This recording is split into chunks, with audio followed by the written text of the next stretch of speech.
ಜ್ಯೋತಿಷ್ಯ ಶಾಸ್ತ್ರದ ಪ್ರಕಾರ ಈ ಶುಭ ದಿನದಂದು ಕೆಲವು ನಿರ್ದಿಷ್ಟ ವಸ್ತುಗಳನ್ನು ಮನೆಗೆ ತರುವುದರಿಂದ ಆರ್ಥಿಕ ಪ್ರಗತಿ, ಸುಖ, ಶಾಂತಿ ಮತ್ತು ಸಮೃದ್ಧಿ ನೆಲೆಸುತ್ತದೆ ಎಂಬ ಅಚಲ ನಂಬಿಕೆ ಇದೆ. ಹಾಗಾದ್ರೆ ಈ ದಿನ ನಿಮ್ಮ ಅದೃಷ್ಟ ಬದಲಿಸಲು ಮನೆಗೆ ತರಬೇಕಾದ ಆ 5 ಅದೃಷ್ಟದ ವಸ್ತುಗಳು ಯಾವುವು? ಕಂಪ್ಲೀಟ್ ಡೀಟೇಲ್ಸ್ ನೋಡೋಣ ಬನ್ನಿ. ಇನ್ನು ದಾಸವಾಳ ಹೂವಿನ ಗಿಡದಿಂದ ಈ ಒಂದು ಚಿಕ್ಕ ಪರಿಹಾರ ಮಾಡಿದ್ರೆ ಒಂದೇ ಒಂದು ವರ್ಷದೊಳಗೆ ಚಿನ್ನದ ಒಡವೆಯನ್ನ ಕೊಂಡುಕೊಳ್ಳುತ್ತೀರಾ. ಈ ಮಾತು ಪಂಡಿತರು ಹಾಗೂ ನಮ್ಮ ಶಾಸ್ತ್ರಗಳು ಹೇಳ್ತಾ ಇದೆ. ಶಾಸ್ತ್ರಗಳಲ್ಲಿ ಹೇಳಿರುವ ಪ್ರಕಾರ ದಾಸವಾಳ ಗಿಡದಿಂದ ಮಾಡುವಂತ ಪರಿಹಾರ ಏನು ಅನ್ನೋದು ಈ ವಿಡಿಯೋದಲ್ಲಿ ತಿಳಿಸಿಕೊಡ್ತೀವಿ. ಇದು ತುಂಬಾನೇ ಚಿಕ್ಕ ಪರಿಹಾರ, ಹಾಗೆ ಈಸಿ ಪರಿಹಾರ ಕೂಡ, ಆದರೆ ತುಂಬಾನೇ ಪವರ್ಫುಲ್ ಆಗಿದೆ. ಹಾಗಾಗಿ ವಿಡಿಯೋ ಫುಲ್ ಆಗಿ ಸ್ಕಿಪ್ ಮಾಡದೆ ನೋಡಿ. ಆದರೆ ಅದಕ್ಕೂ ಮುಂಚೆ ನೀವಿನ್ನು ನಮ್ಮ ಚಾನೆಲ್ನ ಸಬ್ಸ್ಕ್ರೈಬ್ ಮಾಡ್ಕೊಂಡಿಲ್ಲ ಅಂದ್ರೆ ಖಂಡಿತ ಈಗಲೇ ಸಬ್ಸ್ಕ್ರೈಬ್ ಮಾಡ್ಕೊಳ್ಳಿ. ಹಾಗೆ ಈ ವಿಡಿಯೋ ಇಷ್ಟ ಆದರೆ ಮರೆಯದೆ ಒಂದು ಲೈಕ್ ಕೊಡಿ. ಎಲ್ಲರೂ ಭಕ್ತಿಯಿಂದ ಓಂ ಶ್ರೀ ಮಹಾಲಕ್ಷ್ಮಿ ನಮಃ ಅಂತ ಕಮೆಂಟ್ ಮಾಡಿ. ಸಮೃದ್ಧಿಯ ಸಂಕೇತ ಕಲ್ಲುಪ್ಪು. ಹಳೆಯ ಕಾಲದಿಂದಲೂ ಉಪ್ಪನ್ನ ಲಕ್ಷ್ಮಿಯ ಸ್ವರೂಪ ಮತ್ತು ಶುದ್ಧತೆಯ ಸಂಕೇತ ಎನ್ನಲಾಗುತ್ತದೆ. ಈ ದಿನ ಹೊಸದಾಗಿ ಒಂದು ಪ್ಯಾಕೆಟ್ ಕಲ್ಲುಪ್ಪು ಖರೀದಿಸಿ ಮನೆಗೆ ತಂದ್ರೆ ಹಣಕಾಸಿನ ಹರಿವು ಸುಗಮವಾಗುತ್ತದೆ. ಇದು ಮನೆಯಲ್ಲಿರುವ ನಕಾರಾತ್ಮಕ ಶಕ್ತಿಯನ್ನ ಹೊರಹಾಕಿ ಶಾಂತಿ ನೆಲೆಸುವಂತೆ ಮಾಡುತ್ತದೆ. ಲಕ್ಷ್ಮಿಯ ರೂಪ ಅಕ್ಕಿ. ಅಕ್ಕಿಯನ್ನ ಅನ್ನಪೂರ್ಣೇಶ್ವರಿಯ ಸ್ವರೂಪವೆಂದು ಪರಿಗಣಿಸಲಾಗುತ್ತದೆ. ಈ ದಿನ ಹೊಸ ಅಕ್ಕಿಯನ್ನ ಮನೆಗೆ ತಂದು ತಟ್ಟೆಯಲ್ಲಿ ಹರಡಿ ಅರಿಶಿನ ಕುಂಕುಮದಿಂದ ಪೂಜಿಸಿ ಹಣ ಇಡುವ ಜಾಗದಲ್ಲಿಟ್ರೆ ಮನೆಯಲ್ಲಿ ಧನಧಾನ್ಯಗಳಿಗೆ ಎಂದಿಗೂ ಕೊರತೆಯಾಗುವುದಿಲ್ಲ ಎಂಬ ನಂಬಿಕೆ ಇದೆ. ಸೌಭಾಗ್ಯ ತರುವ ಅರಿಶಿನದ ಕೊಂಬು. ಮಹಾಲಕ್ಷ್ಮಿ ಮತ್ತು ವಿಷ್ಣುವಿಗೆ ಅತ್ಯಂತ ಪ್ರಿಯವಾದ ಅರಿಶಿನ ಸಕಲ ಶುಭ ಕಾರ್ಯಗಳ ಮೂಲ. ಈ ದಿನ ಸಮ ಸಂಖ್ಯೆಯಲ್ಲಿ ಅರಿಶಿನದ ಕೊಂಬುಗಳನ್ನು ತಂದು ತೋರಣ ಮಾಡಿ ಮುಖ್ಯ ದ್ವಾರಕ್ಕೆ ಕಟ್ಟಬೇಕು. ಇದರಿಂದ ಮನೆಯೊಳಗೆ ಧನಾಕರ್ಷಣೆಯಾಗಿ ವ್ಯಾಪಾರ ವ್ಯವಹಾರದಲ್ಲಿ ಲಾಭ ಉಂಟಾಗುತ್ತದೆ. ದೈವಿಕ ಶಕ್ತಿಯ ಶಂಖ. ಶಂಖವು ಪವಿತ್ರತೆ ಮತ್ತು ವಿಜಯದ ಸಂಕೇತ. ಈ ದಿನ ದಕ್ಷಿಣಾವರ್ತಿ ಶಂಖವನ್ನ ಮನೆಗೆ ತಂದು ಪೂಜಾ ಕೋಣೆಯಲ್ಲಿರಿಸುವುದರಿಂದ ಆರ್ಥಿಕ ಸಂಕಷ್ಟಗಳು ದೂರವಾಗುತ್ತವೆ. ಇದು ಮನೆಯ ವಾತಾವರಣವನ್ನ ಶುದ್ಧೀಕರಿಸಿ ದೈವಿಕ ಶಕ್ತಿಯನ್ನ ಆಕರ್ಷಿಸುತ್ತದೆ. ಅದೃಷ್ಟದ ಒಂಟಿ ಕಣ್ಣಿನ ತೆಂಗಿನಕಾಯಿ. ಸಾಮಾನ್ಯವಾಗಿ ತೆಂಗಿನಕಾಯಿಗೆ 3 ಕಣ್ಣುಗಳಿರುತ್ತವೆ, ಆದರೆ ಅಪರೂಪವಾಗಿ ಸಿಗುವ ಏಕಾಕ್ಷಿ ಅಥವಾ ಒಂಟಿ ಕಣ್ಣಿನ ತೆಂಗಿನಕಾಯಿ ಅತ್ಯಂತ ಶಕ್ತಿಶಾಲಿ. ಈ ದಿನ ಶುಭ ಮುಹೂರ್ತದಲ್ಲಿ ಇದನ್ನ ಮನೆಗೆ ತಂದು ಪೂಜಿಸಿದ್ರೆ ನಿಮ್ಮ ಜೀವನದ ಎಲ್ಲ ಅಡೆತಡೆಗಳು ನಿವಾರಣೆಯಾಗಿ ಅದೃಷ್ಟ ಕುಲಾಯಿಸುತ್ತದೆ. ಇನ್ನು ನಾವು ಹಿತ್ತಲಲ್ಲಿ ಅಥವಾ ಮನೆ ಮುಂದೆ ದಾಸವಾಳ ಗಿಡವನ್ನ ಬೆಳೆಸಿದ್ರೆ ಆ ಹೂವುಗಳು ಎಷ್ಟು ಸೊಗಸಾಗಿ ಬೆಳೆಯುತ್ತದೆಯೋ ಅಷ್ಟು ಸಮೃದ್ಧಿಯಾಗಿ ನಮ್ಮ ಜೀವನ ಕೂಡ ಇರುತ್ತದೆ ಎಂದು ನಮ್ಮ ಶಾಸ್ತ್ರಗಳು ಹೇಳುತ್ತಿದೆ. ದಾಸವಾಳ ದೇವತಾ ವೃಕ್ಷ. 5 ಕಲ್ಪವೃಕ್ಷಗಳಲ್ಲಿ ದಾಸವಾಳ ಗಿಡ ಕೂಡ ಒಂದು. ಮೊದಲನೆಯದು ಪಾರಿಜಾತ, 2 ಕಲ್ಪವೃಕ್ಷ, 3 ಹರಿಚಂದನ, 4 ಸಂತಾನ ವೃಕ್ಷ, 5ನೇದು ಮಂದಾರ ಗಿಡ. ಮಂದಾರ ಗಿಡ ಅಂದ್ರೆ ದಾಸವಾಳ ಗಿಡ. ಈ 5 ಗಿಡಗಳನ್ನ ಪಂಚಕಲ್ಪ ವೃಕ್ಷಗಳು ಅಂತ ಕರೆಯುತ್ತಾರೆ. ಎಲ್ಲ ಕಾಲಗಳಲ್ಲೂ ಹೂ ಬಿಡುವಂತಹ ದಾಸವಾಳ ಗಿಡವನ್ನ ಮನೆಯಲ್ಲಿ ಬೆಳೆಸಿಕೊಂಡ್ರೆ ಆ ಮನೆಯಲ್ಲಿ ಎಂದೂ ಕೂಡ ಹಣಕ್ಕೆ ಕೊರತೆ ಬರುವುದಿಲ್ಲವಂತೆ. ಕೆಂಪು ದಾಸವಾಳ ಹೂಗಳನ್ನ ದೇವರಿಗೆ ಸಮರ್ಪಿಸಿ ಭಕ್ತಿಯಿಂದ ನಮ್ಮ ಕೋರಿಕೆ ಹೇಳಿಕೊಂಡ್ರೆ ಆ ಕೋರಿಕೆಯನ್ನ ದೇವರು ಸ್ವತಃ ಕೇಳಿಸಿಕೊಂಡು ಈಡೇರಿಸುತ್ತಾರೆ ಎಂದು ಒಂದು ಪುರಾಣ ವಚನವಿದೆ. ದಾಸವಾಳ ಗಿಡ ಮನೆ ಮುಂದೆ ಬೆಳೆಸುವವರು ಸಿಂಹದ್ವಾರದ ಪಕ್ಕದಲ್ಲಿ ಬೆಳೆಸಬೇಕು. ಅದೇ ಒಂದು ವೇಳೆ ಹಿತ್ತಲಲ್ಲಿ ಬೆಳೆಸುವವರು ಎಲ್ಲಿ ಬೇಕಾದರೂ ಬೆಳೆಸಬಹುದು. ನಮ್ಮ ಶಾಸ್ತ್ರಗಳು ಹೇಳಿರುವ ಪ್ರಕಾರ ಒಂದೊಂದು ದೇವರಿಗೆ ಒಂದೊಂದು ಪ್ರತ್ಯೇಕವಾದ ಹೂವೆಂದ್ರೆ ಇಷ್ಟ ಇರುತ್ತದೆ. ಅವರ ಪೂಜೆಯಲ್ಲಿ ಆ ಹೂವನ್ನ ಬಳಸಿದ್ರೆ ನಮಗೆ ಬೇಗನೆ ಫಲ ಸಿಗುತ್ತದೆ. ಆದರೆ ಎಲ್ಲ ದೇವರು ದೇವತೆಗಳು ಇಷ್ಟಪಡುವಂತಹ ಹೂವು ಕೆಂಪು ದಾಸವಾಳ. ನಮಗೆ ಎಷ್ಟೋ ಬಣ್ಣದ ದಾಸವಾಳ ಹೂಗಳಿದ್ದರೂ ಕೂಡ ಕೆಂಪು ಬಣ್ಣದ ಹೂವಿಗೆ ಇರುವಂತಹ ಪ್ರತ್ಯೇಕತೆ ಯಾವ ಹೂವಿಗೂ ಕೂಡ ಇರುವುದಿಲ್ಲ. ದೇವರಿಗೂ ಕೂಡ ಆ ಕೆಂಪು ಬಣ್ಣದ ಹೂವೆಂದ್ರೇನೆ ತುಂಬಾ ಇಷ್ಟ. ಹಾಗಾಗಿ ನಿಮಗೆ ಯಾವ ಬಣ್ಣದ ಹೂವು ಇಷ್ಟ ಇದ್ದರೂ ಕೂಡ ಅದರ ಜೊತೆಗೆ ಈ ಕೆಂಪು ಬಣ್ಣದ ದಾಸವಾಳ ಹೂವನ್ನ ಕೂಡ ಮನೆಯಲ್ಲಿ ತಪ್ಪದೆ ಬೆಳೆಸಿ. ಈಗ ವಿಷಯಕ್ಕೆ ಬಂದ್ರೆ ಪ್ರತಿಯೊಬ್ಬರಿಗೂ ಕೂಡ ಚಿನ್ನ ಅಂದ್ರೆ ತುಂಬಾನೇ ಇಷ್ಟ. ಮುಖ್ಯವಾಗಿ ಹೆಂಗಸರಿಗೆ ಚಿನ್ನ ಅಂದ್ರೆ ಎಷ್ಟು ಇಷ್ಟ ಅಂತ ಪ್ರತ್ಯೇಕವಾಗಿ ಹೇಳಬೇಕಾಗಿಲ್ಲ. ಪ್ರಾಣ ಬೇಕಾದ್ರೂ ಕೊಡ್ತಾರೆ ಹೊರತು ಚಿನ್ನನ ಮಾತ್ರ ಬಿಟ್ಟು ಕೊಡಲ್ಲ. ಅಷ್ಟೊಂದು ಇಷ್ಟ ಚಿನ್ನ ಅಂದ್ರೆ. ಆದ್ರೆ ನಮ್ಮ ಪುರಾಣಗಳಲ್ಲಿ ಇರುವ ಪ್ರಕಾರ ಚಿನ್ನದಲ್ಲಿ ಕಲಿಪುರುಷ ವಾಸ ಇರ್ತಾನೆ. ಮಹಾರಾಜ ಯಾವಾಗ ಕಲಿಪುರುಷನಿಗೆ ಚಿನ್ನದಲ್ಲಿ ವಾಸ ಇರೋಕೆ ಅನುಮತಿ ಕೊಟ್ಟರು ಆ ಮರುಕ್ಷಣವೇ ಅವರ ಕಿರೀಟದೊಳಗೆ ಪ್ರವೇಶಿಸಿದ ಕಲಿಪುರುಷ ಅವರ ಪ್ರಾಣವನ್ನೇ ಬಲಿ ಪಡೆದುಕೊಂಡ. ಆದರೆ ಎಲ್ಲಾ ಚಿನ್ನದಲ್ಲೂ ಕೂಡ ಕಲಿಪುರುಷ ಇರುವುದಿಲ್ಲ. ಯಾರು ಅಧರ್ಮವಾಗಿ ಬೇರೆಯವರಿಗೆ ಮೋಸ ಮಾಡಿ ಚಿನ್ನ ಸಂಪಾದನೆ ಮಾಡಿರುತ್ತಾರೋ ಅಥವಾ ಬೇರೆಯವರ ಚಿನ್ನವನ್ನ ಕದ್ದಿರ್ತಾರೋ ಆ ಚಿನ್ನದಲ್ಲಿ ಮಾತ್ರವೇ ಕಲಿಪುರುಷ ವಾಸ ಇರ್ತಾನೆ. ಇಲ್ಲಿ ಎಲ್ಲರಿಗೂ ಕೂಡ ಜೀವನದಲ್ಲಿ ಚಿನ್ನ ಕೊಂಡುಕೊಳ್ಳಬೇಕು ಅನ್ನೋ ಆಸೆ ಇರುತ್ತದೆ. ಅವರ ಹತ್ರ ಎಷ್ಟು ಚಿನ್ನ ಇದ್ರೂ ಕೂಡ ಇನ್ನೂ ಜಾಸ್ತಿ ಬೇಕು ಅಂತ ಆಸೆ ಪಡುತ್ತಾರೆ. ಬಡವರು ಒಂದು ಓಲೆ ಕಳಿಸಿಕೊಂಡರೂ ಸಾಕು ಅನ್ಕೊಂಡ್ರೆ ಮಿಡಲ್ ಕ್ಲಾಸ್ ಅವರು ಚೈನ್ ಬೇಕು ಅಂತಾರೆ. ಶ್ರೀಮಂತರು ಹೊಸ ಡಿಸೈನ್ ಆಭರಣಗಳು ಯಾವಾಗ ಬರುತ್ತೆ ಅಂತ ಕಾಯ್ತಾ ಇರ್ತಾರೆ. ಹೀಗೆ ಎಲ್ಲರಿಗೂ ಕೂಡ ಚಿನ್ನ ಬೇಕು. ಅದೇ ರೀತಿ ನಿಮಗೂ ಕೂಡ ಚಿನ್ನ ಕೊಂಡುಕೊಳ್ಳುವ ಆಸೆ ಇದ್ರೆ ಈ ದಿನ ಮಿಸ್ ಮಾಡಬೇಡಿ. ನಾನು ಹೇಳುವಂತ ಈ ಪರಿಹಾರವನ್ನ ಮಾಡಿ ನೋಡಿ. ಇದನ್ನ ಬರೀ ಹೆಂಗಸರು ಮಾತ್ರವಲ್ಲದೆ ಗಂಡಸರು ಕೂಡ ಮಾಡಬಹುದು. ಇದಕ್ಕಾಗಿ ನೀವು ಯಾವುದಾದರೂ ಒಂದು ಕೆಂಪು ಬಣ್ಣದ ದಾಸವಾಳ ಹೂವಿನ ಗಿಡದ ಹತ್ರ ಹೋಗಬೇಕು. ಆ ಗಿಡ ನಿಮ್ಮ ಮನೆಯಲ್ಲಿಲ್ಲ ಅಂದ್ರೂ ಕೂಡ ಪರವಾಗಿಲ್ಲ, ಅಕ್ಕಪಕ್ಕದ ಮನೆ ಆಗಿರಬಹುದು ಅಥವಾ ಎಲ್ಲಾದರೂ ಪಾರ್ಕಲ್ಲೋ ರೋಡ್ನಲ್ಲಿರುವಂತಹ ಗಿಡಕ್ಕೆ ಸ್ವಲ್ಪ ನೀರು ಹಾಕಿ ನಮಸ್ಕಾರ ಮಾಡಿಕೊಳ್ಳಿ. ಬಳಿಕ ಆ ಗಿಡದಿಂದ ಒಂದು ಎಲೆಯನ್ನ ಕಿತ್ಕೊಳ್ಳಿ. ಆ ಎಲೆಯಲ್ಲಿ ಎಲ್ಲೂ ಕೂಡ ಡ್ಯಾಮೇಜ್ ಇರಬಾರದು.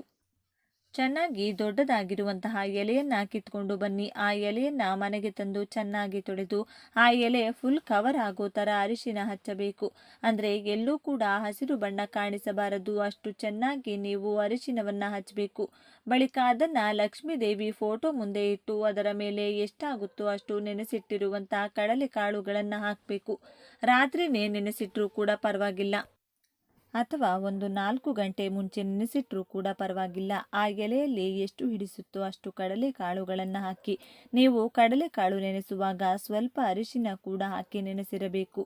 ಈ ರೀತಿ ಎಲೆ ಮೇಲೆ ಅರಿಶಿನ ಹಾಕಿ ಕಡಲೆಕಾಳು ಹಾಕಿದ ಮೇಲೆ ಸ್ವಲ್ಪ ಹೊತ್ತು ಕಣ್ಣು ಮುಚ್ಚಿಕೊಂಡು ಲಕ್ಷ್ಮೀ ದೇವಿಗೆ ನಿಮ್ಮ ಮನಸ್ಸಿನಲ್ಲಿರುವಂತಹ ಕೋರಿಕೆಯನ್ನು ಹೇಳಿಕೊಳ್ಳಿ.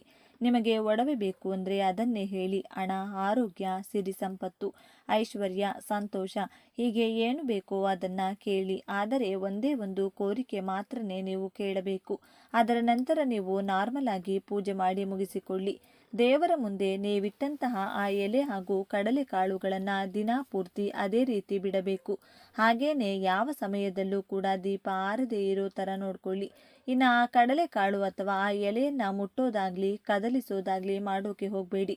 ಇನ್ನು ಅಮಾವಾಸ್ಯೆ ನೆಕ್ಸ್ಟ್ ಡೇ ನೀವು ಸ್ನಾನ ಮಾಡಿಕೊಂಡು ಬಿಸಿ ಬಿಸಿಯಾಗಿ ಅನ್ನ ತಯಾರಿಸಿ ಅದರಲ್ಲಿ ಸ್ವಲ್ಪ ಹಾಲು, ಬೆಲ್ಲದ ಪುಡಿ ಹಾಗೂ ತುಪ್ಪ ಬೆರೆಸಿ ಅದನ್ನು ಉಂಡೆ ಥರ ಕಟ್ಟಿ ಲಕ್ಷ್ಮೀದೇವಿ ಫೋಟೋ ಮುಂದೆ ಇಡಿ. ನೀವು ನಾರ್ಮಲ್ ಆಗಿ ಪೂಜೆ ಮಾಡಿಕೊಂಡು ಆ ಕಡಲೆಕಾಳುಗಳ ಎಲೆ ಇದೆಯಲ್ಲ, ಇದನ್ನ ನೀವು ಈಗಾಗಲೇ ಲಕ್ಷ್ಮೀ ದೇವಿ ಮುಂದೆ ಇಟ್ಟಿರುವಂತಹ ಅನ್ನದ ಉಂಡೆ ಇದೆಯಲ್ಲ ಅದರ ಮಧ್ಯದಲ್ಲಿ ಭದ್ರವಾಗಿಟ್ಟು ಅದನ್ನ ತಗೊಂಡು ಹೋಗಿ ಯಾವುದಾದರೂ ಹಸುಗೆ ತಿನ್ನಿಸಿಬಿಡಿ. ಒಂದು ವೇಳೆ ನೀವಿರೋ ಜಾಗದಲ್ಲಿ ಯಾವ ಹಸು ಕೂಡ ಸಿಗಲ್ಲ ಅನ್ನೋ ಪಕ್ಷದಲ್ಲಿ ನೀವು ಈ ಅನ್ನ ತಯಾರಿಸೋ ಅಗತ್ಯ ಇಲ್ಲ. ಬರೀ ಈ ಎಲೆಯನ್ನ ತಗೊಂಡು ಹೋಗಿ ಕಾಲುಗಳನ್ನ ಯಾವುದಾದರೂ ಪಕ್ಷಿಗೆ ಕೊಟ್ಟು ಆ ಎಲೆ ಮಾತ್ರವೇ ನೀವು ಯಾವ ಗಿಡದ ಎಲೆ ಕಿತ್ತು ತಂದಿರ್ತೀರೋ ಅದೇ ಗಿಡದ ಕೆಳಗೆ ಸ್ವಲ್ಪ ಮಣ್ಣು ಅಗೆದು ಅದರೊಳಗೆ ಈ ಎಲೆಯನ್ನ ಹಾಕಿ ಮುಚ್ಚಿಡಿ. ನೀವು ಹಸುಗೆ ಕೊಡೋದಿದ್ರೆ ಈ ಡಬಲ್ ಕೆಲಸ ಇರುವುದಿಲ್ಲ. ಎಲ್ಲ ಕೂಡ ಟೋಟಲ್ ಆಗಿ ಹಸುಗೆ ಕೊಟ್ಟು ಬಿಡಬಹುದು. ಹಸು ಸಿಗೋದೇ ಇಲ್ಲ ಅನ್ನೋರು ಮಾತ್ರ ಇನ್ನೇನು ಮಾಡೋಕ್ಕಾಗಲ್ಲ. ಈ ರೀತಿ ಪಕ್ಷಿಗೆ ಕಾಳುಗಳನ್ನ ಕೊಟ್ಟು ಎಲೆಯನ್ನ ಮಾತ್ರ ಅದೇ ಗಿಡದ ಕೆಳಗಡೆ ಹೋಗಿ ಹಾಕಬೇಕು. ಈ ಒಂದು ಚಿಕ್ಕ ಪರಿಹಾರ ಮಾಡಿಕೊಂಡ್ರೆ ಖಂಡಿತ 1 ವರ್ಷದ ಒಳಗೆ ನೀವು ಕೇಳಿರುವಂತ ಕೋರಿಕೆ ಈಡೇರುತ್ತದೆ. ಒಂದು ವೇಳೆ ಚಿನ್ನ ಬೇಕು ಅಂತ ನೀವು ಕೇಳಿದ್ರೆ 1 ವರ್ಷದ ಒಳಗಡೆ ನಿಮ್ಮ ಚಿನ್ನ ಕೊಂಡುಕೊಳ್ತೀರಾ. ನೀವು ಒಂದು ವೇಳೆ ತುಂಬಾ ಬಡವರಾಗಿದ್ದು ಅಥವಾ ದಿನಗೂಲಿ ಮಾಡ್ತಾ ಇದ್ರೂ ಕೂಡ ಚಿನ್ನವನ್ನ ಕೊಂಡುಕೊಳ್ತೀರಾ ಅಥವಾ ಯಾವುದೋ ಒಂದು ರೂಪದಲ್ಲಿ ಚಿನ್ನ ತಪ್ಪದೆ ನಿಮ್ಮ ಕೈ ಸೇರುತ್ತದೆ. ಆ ಅದೃಷ್ಟವನ್ನ ಸ್ವತಃ ಲಕ್ಷ್ಮೀ ದೇವಿಯೇ ನಿಮಗೆ ಕೊಡ್ತಾರೆ. ಹಾಗಾಗಿ ಸ್ನೇಹಿತರೆ, ಮಿಸ್ ಮಾಡಿಕೊಳ್ಬೇಡಿ. ಈ ಚಿಕ್ಕ ಪರಿಹಾರವನ್ನ ಮಾಡಿಕೊಂಡು ನಿಮ್ಮ ಕೋರಿಕೆಯನ್ನ ಈಡೇರಿಸಿಕೊಳ್ಳಿ. ಈ ವಿಡಿಯೋ ನಿಮಗೆ ಇಷ್ಟ ಆದರೆ ಲೈಕ್ ಮಾಡಿ, ಶೇರ್ ಮಾಡಿ. ಹೆಚ್ಚಿನ ಉತ್ತಮ ಮಾಹಿತಿಗಳಿಗಾಗಿ ತಪ್ಪದೆ ನಮ್ಮ ಚಾನೆಲ್ನ ಸಬ್ಸ್ಕ್ರೈಬ್ ಮಾಡಿಕೊಳ್ಳಿ.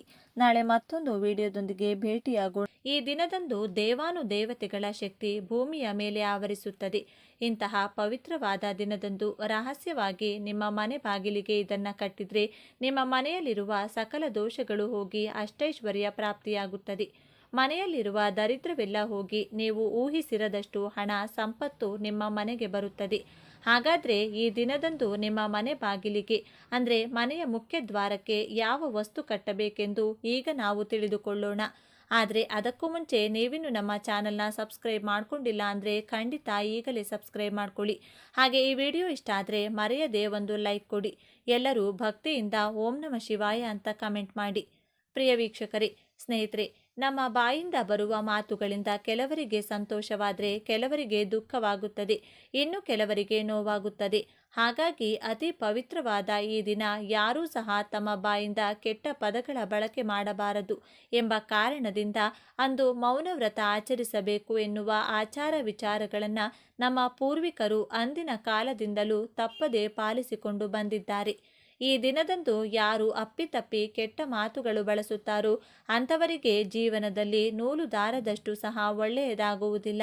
ಅದೆಷ್ಟೋ ಶಕ್ತಿಯುತವಾದ ಈ ದಿನದಂದು ಯಾರು ಮೌನವ್ರತ ಆಚರಿಸುತ್ತಾರೋ ಅವರು ಅಂದುಕೊಂಡ ಎಲ್ಲ ಕೆಲಸಗಳು ಪೂರ್ಣಗೊಳ್ಳುತ್ತವೆ. ಅವರಿಗೆ ಎಲ್ಲ ರೀತಿಯಲ್ಲಿಯೂ ಕೂಡ ಒಳ್ಳೆಯದೇ ನಡೆಯುತ್ತದೆ. ಈ ದಿನದಂದು ಕೆಲವು ವಿಚಾರಗಳನ್ನು ತಪ್ಪದೇ ಪಾಲಿಸಬೇಕು. ಅದರಲ್ಲಿ ಮೊದಲನೆಯದು ಹಾಗೂ ಮುಖ್ಯವಾದದ್ದು, ಎಲ್ಲರೂ ಸಹ ಸೂರ್ಯೋದಯಕ್ಕೂ ಮುಂಚೆಯೇ ಎದ್ದು ಸ್ನಾನ ಮಾಡಿಕೊಳ್ಳಬೇಕು. ಎರಡನೆಯದು, ಅಪ್ಪಿತಪ್ಪಿಯೂ ಗಂಡ ಹೆಂಡತಿ ಶಾರೀರಿಕ ಸಂಬಂಧ ಇಟ್ಟುಕೊಳ್ಳಬಾರದು. ಯಾಕೆಂದರೆ ಈ ದಿನ ಒಂದು ವೇಳೆ ಗಂಡ ಹೆಂಡತಿ ಕೂಡಿದರೆ ಅವರಿಗೆ ಹುಟ್ಟುವಂತಹ ಮಗು ಅಂಗವಿಕಲತೆ ಅಥವಾ ರಾಕ್ಷಸ ಬುದ್ಧಿ ಅಥವಾ ವಿಕೃತ ಮನಸ್ಸಿನ ಮಗು ಜನಿಸುತ್ತದೆ. ಆದ್ದರಿಂದ ಈ ದಿನ ಇನ್ನೊಂದು ವಿಶಿಷ್ಟತೆ ಕೂಡ ಇದೆ. ಅಂದರೆ ನಮ್ಮ ಪಿತೃಗಳನ್ನು ಅಥವಾ ಪೂರ್ವಿಕರನ್ನು ಮೆಚ್ಚಿಸುವ ದಿನವಂತೆ. ಒಂದು ವೇಳೆ ನಿಮ್ಮ ಪೂರ್ವಿಕರು ಬದುಕಿರುವಾಗ ನೀವು ಅವರ ಮನಸ್ಸು ನೋಯಿಸಿರುವಂತಹ ಕೆಲಸ ಮಾಡಿದರೆ ಅಥವಾ ಅವರಿಗೆ ಕಷ್ಟ ಏನಾದರೂ ಕೊಟ್ಟಿದ್ರೆ, ಒಂದು ವೇಳೆ ನೀವು ಅದರ ಹತ್ತಿರ ಕ್ಷಮೆ ಕೇಳುವುದಕ್ಕೂ ಮುಂಚೆ ಅವರು ಮೃತಪಟ್ಟಿದ್ರೆ, ಈ ದಿನದಂದು ನೀವು ಮನಸಾರೆ ಪೂಜಿಸಿ ದರ್ಪಣ ಅರ್ಪಿಸಿ ಪಿತೃಗಳಿಗೆ ಕ್ಷಮೆ ಯಾಚಿಸಬೇಕು. ಅದು ನೇರವಾಗಿ ಅವರಿಗೆ ತಲುಪುತ್ತದೆ. ಇನ್ನು ಕೆಲಸಕ್ಕೆ ಹೋಗುವವರು, ವ್ಯಾಪಾರ ಮಾಡುವವರು ಮೌನವಾಗಿರಲು ಸಾಧ್ಯವಾಗುವುದಿಲ್ಲ. ಅವರಿಗೆ ಮಾತೇ ಬಂಡವಾಳ. ಹಾಗಾಗಿ ನೀವು ಮೌನ ಪಠಿಸದಿದ್ದರೂ ಪರವಾಗಿಲ್ಲ, ಕೆಟ್ಟ ಪದಗಳ ಬಳಕೆ ಮಾತ್ರ ಮಾಡಬೇಡಿ. ಸಾಧ್ಯವಾದಷ್ಟು ಕಡಿಮೆ ಮಾತನಾಡಿ. ದಿನವಿಡೀ ನಿಮ್ಮ ಮನಸ್ಸಿನಲ್ಲಿ ಭಗವಂತನ ನಾಮಸ್ಮರಣೆ ಜಪ ಮಾಡುತ್ತೀರಿ. ಯಾಕೆಂದರೆ ನೀವು ಒಬ್ಬರನ್ನ ಕೆಟ್ಟ ಮಾತುಗಳಿಂದ ಬೈದರೆ ಆ ವ್ಯಕ್ತಿಗೆ ಆ ಕ್ಷಣ ಮಾತ್ರ ಬೇಜಾರಾಗಬಹುದು. ನೀವು ನಂತರ ಕ್ಷಮೆ ಕೇಳಿದ ಮೇಲೆ ನಿಮ್ಮ ಮೇಲಿರುವ ಕೋಪ ಹೋಗಬಹುದು. ಆದರೆ ನಿಮಗೆ ಮಾತ್ರ ಜೀವನ ಪರ್ಯಂತ ಮಹಾಪಾಪ ಸುತ್ತಿಕೊಳ್ಳುತ್ತದೆ.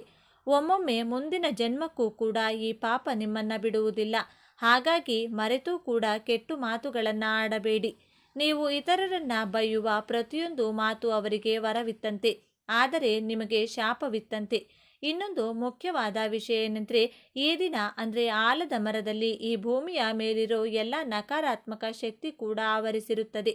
ಹಾಗಾಗಿ ಈ ದಿನದಂದು ಆ ಮರದ ಹತ್ತಿರ ಮಾತ್ರ ಹೋಗಬೇಡಿ. ಮುಖ್ಯವಾಗಿ ಮಕ್ಕಳನ್ನು ಕಳಿಸಬೇಡಿ. ಅಪ್ಪಿತಪ್ಪಿ ಆಡುವಾಗ ಅಲ್ಲಿ ಮಕ್ಕಳು ಕೆಳಗೆ ಬಿದ್ದರಂತೂ ಕೂಡಲೇ ನಕಾರಾತ್ಮಕ ಶಕ್ತಿ ಅವರ ಮೈಯೊಳಗೆ ಸೇರಿಕೊಳ್ಳುತ್ತದೆ.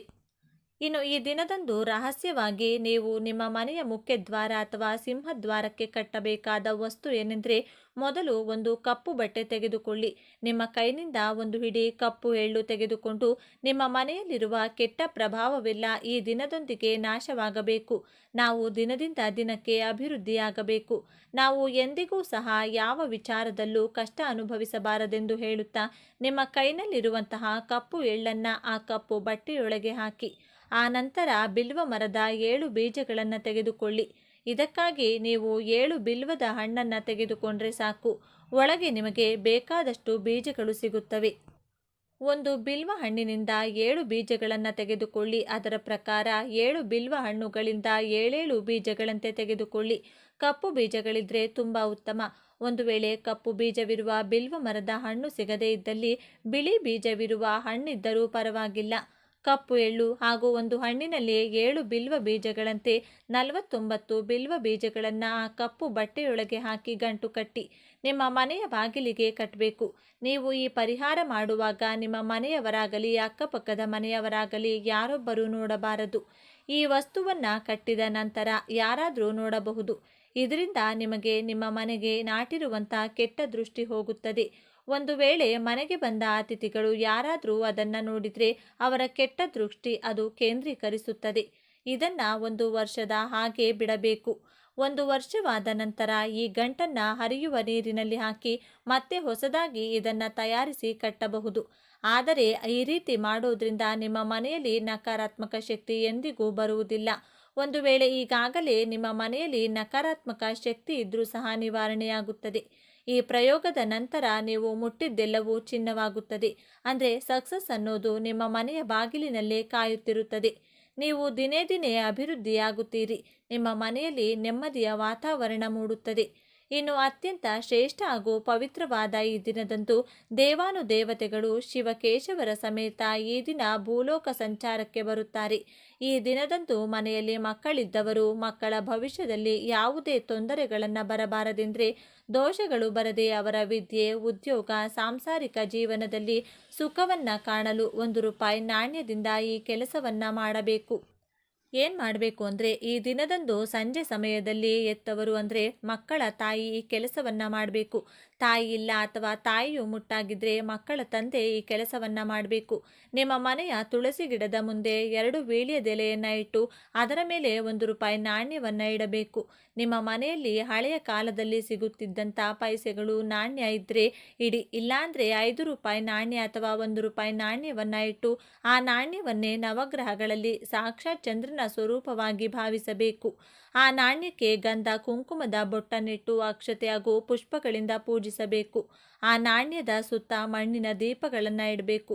ಇನ್ನು ಸಾಧ್ಯವಾಗುತ್ತದೆ ಎಂದರೆ ನೆಲ್ಲಿಕಾಯಿ ದೀಪಾರಾಧನೆಯ ಮಾಡಿ 365 ಬತ್ತಿಗಳ ದೀಪಗಳನ್ನು ಬೆಳಗಿಸಿ ನಂತರ ಒಂದೊಂದು ಪುಷ್ಪಗಳನ್ನು ನಾಣ್ಯದ ಮೇಲೆ ಹಾಕುತ್ತಾ ಓಂ ನಮಃ ಶಿವಾಯ ಎಂದು 21 ಬಾರಿ ಹೇಳಿಕೊಳ್ಬೇಕು.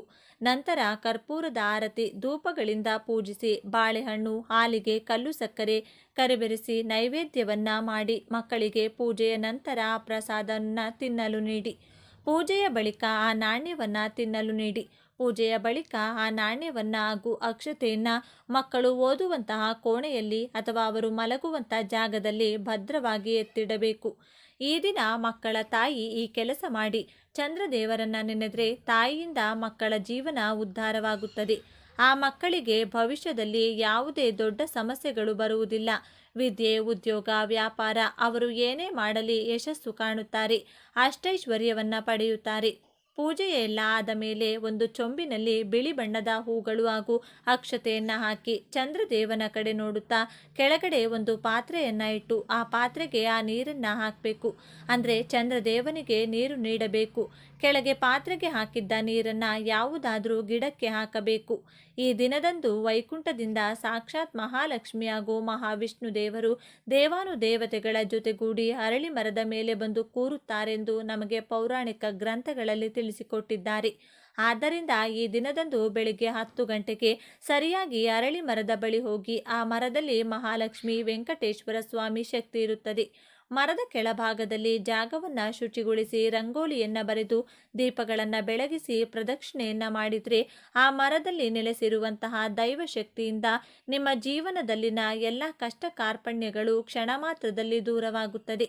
ಹಾಗೆಯೇ ಹುಟ್ಟಿದಾಗಿನಿಂದಲೂ ಜೀವನ ದಾರಿದ್ರ್ಯದಿಂದ ತುಂಬಿ ಹೋಗಿದ್ರೆ ಏನು ಮಾಡಿದರೂ ಹಣ ಏಳಿಗೆ ಆಗ್ತಿಲ್ಲ, ಎಲ್ಲ ಕಡೆಯಿಂದ ಸೋತು ಒಂದೊಂದು ರೂಪಾಯಿಗೂ ಕಷ್ಟಪಡ್ತಾ ಇದ್ರಿ, ನಿಮ್ಮ ಸಾಲ, ಹಣ, ಉದ್ಯೋಗ, ವ್ಯಾಪಾರದ ಸಮಸ್ಯೆ ದೂರವಾಗಲು ನಕ್ಷತ್ರ ದೋಷದಿಂದ ಮೊದಲು ಮುಕ್ತರಾಗಬೇಕು.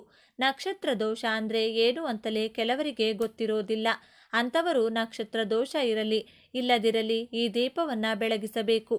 ದೇಗುಲದಲ್ಲಾಗಿರಬಹುದು, ಮನೆಯಲ್ಲಾಗಿರಬಹುದು ಈ ದೀಪಾರಾಧನೆಯನ್ನು ಮಾಡಬೇಕು. ಶಿವನ ದೇಗುಲ, ವಿಷ್ಣು ದೇಗುಲದಲ್ಲಾಗಿರಬಹುದು, ನಿಮ್ಮ ಮನೆಯಲ್ಲಿ ತುಳಸಿ ಗಿಡದ ಮುಂದಾಗಲಿ ಬೆಳಗಿಸಬೇಕು. ಏನು ಮಾಡಬೇಕು? ಅಕ್ಕಿ ಹಿಟ್ಟಿನಿಂದ ನಕ್ಷತ್ರದ ಆಕಾರವನ್ನು ಅಥವಾ ನಕ್ಷತ್ರದ ರಂಗೋಲಿಯನ್ನು ದೊಡ್ಡದಾಗಿ ಬರೆಯಬೇಕು. ಆ ರಂಗೋಲಿಯಲ್ಲಿ 27 ಚುಕ್ಕಿಗಳ ಇರಬೇಕು ಅಥವಾ ನಕ್ಷತ್ರ ಬರೆದ ಮೇಲೆ ನಕ್ಷತ್ರದ ಸುತ್ತಲೂ 27 ಬಿಂದುಗಳನ್ನು ಬರೆಯಬೇಕು. ಆ ಬಿಂದುಗಳ ಬಳಿ ಚಿಕ್ಕ ಚಿಕ್ಕ 27 ಮಣ್ಣಿನ ದೀಪವನ್ನು ಬೆಳಗಿಸಬೇಕು. ಇದನ್ನೇ ನಕ್ಷತ್ರ ದೀಪ ಎಂದು ಕರೆಯುತ್ತಾರೆ.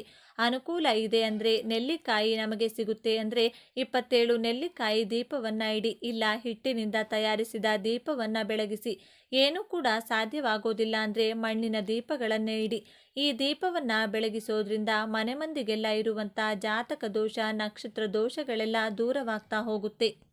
ಕೆಲಸ ಸಿಗ್ತಾ ಇಲ್ಲ ಗುರುಗಳೇ, ಸಾಲ ತೀರ್ತಾ ಇಲ್ಲ, ವಿದ್ಯೆ ತಲೆಗೆ ಹತ್ತುತ್ತಿಲ್ಲ, ಸರ್ಕಾರಿ ಕೆಲಸಕ್ಕೆ ಟ್ರೈ ಮಾಡ್ತಾ ಇದ್ದೀನಿ, ಯಾವುದೋ ಭೂಮಿಯನ್ನ ಸೇಲ್ ಮಾಡಬೇಕಿತ್ತು, ಮನೆಯನ್ನ ಕಟ್ಟಿಸಬೇಕಿತ್ತು, ಯಾವ ಕೆಲಸಗಳು ಆಗ್ತಿಲ್ಲ, ಆರೋಗ್ಯ ಸರಿ ಇಲ್ಲ. ಅದೇನೇ ಇರಲಿ, ಈ ಒಂದು ಶಕ್ತಿಯುತವಾದ ದೀಪವನ್ನ ಈ ದಿನ ಬೆಳಗಿಸಿ, ಆಮೇಲೆ ನಿಮ್ಮ ಕೆಲಸಗಳು ಯಾವ ರೀತಿ ಆಗುತ್ತೆ ಅಂತ ನೀವೇ ನೋಡಿ. ಇವೆಲ್ಲವನ್ನ ಮಾಡಲು ಸಾಧ್ಯವಾಗೋದಿಲ್ಲ ಅಂದ್ರೆ ಕೊನೆಯ ಪಕ್ಷ ಶಿವ ಹಾಗೂ ವಿಷ್ಣು ದೇಗುಲದಲ್ಲಿ ದೀಪಾರಾಧನೆ ಮಾಡಿ, ಶಿವಕೇಶವರ ದರ್ಶನವನ್ನ ಮಾಡಿ ಮನೆಗೆ ಬನ್ನಿ.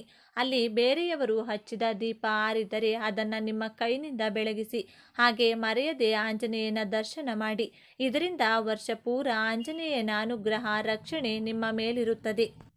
ಈ ದಿನ ತಾಂಬೂಲ ದಾನ ಮಾಡಿದರೆ ಭೂಲಾಭ ಉಂಟಾಗುತ್ತದೆ. ನೆಲ್ಲಿಕಾಯಿ ದಾನ ಮಾಡಿದರೆ ಜಾತಕ ದೋಷ, ದಾರಿದ್ರ್ಯ ದೋಷಗಳು ದೂರವಾಗುತ್ತದೆ ಎಂದು ಸ್ಕಂದ ಪುರಾಣದಲ್ಲಿ ತಿಳಿಸಿದ್ದಾರೆ. ದೀಪದಾನಗಳನ್ನು ಈ ದಿನ ಮಾಡುವುದು ತುಂಬ ವಿಶೇಷ. ಪ್ರಿಯ ವೀಕ್ಷಕರೇ, ಈ ಮಾಹಿತಿ ನಿಮಗೆ ಇಷ್ಟ ಆಗಿದೆ ಎಂದು ನಾನು ಭಾವಿಸ್ತೇನೆ. ಈ ಮಾಹಿತಿ ಇಷ್ಟ ಆಗಿದ್ರೆ ಲೈಕ್ ಮಾಡಿ, ಶೇರ್ ಮಾಡಿ. ಇಂಥ ಇನ್ನೂ ಹೆಚ್ಚಿನ ಉತ್ತಮ ಮಾಹಿತಿಗಳಿಗಾಗಿ ತಪ್ಪದೇ ನಮ್ಮ ಚಾನೆಲ್ನ ಸಬ್ಸ್ಕ್ರೈಬ್ ಮಾಡ್ಕೊಳ್ಳಿ. ನಾಳೆ ಮತ್ತೊಂದು ವಿಡಿಯೋದೊಂದಿಗೆ ಪುನಃ ಭೇಟಿಯಾಗೋಣ. ಎಲ್ಲರಿಗೂ ಧನ್ಯವಾದಗಳು.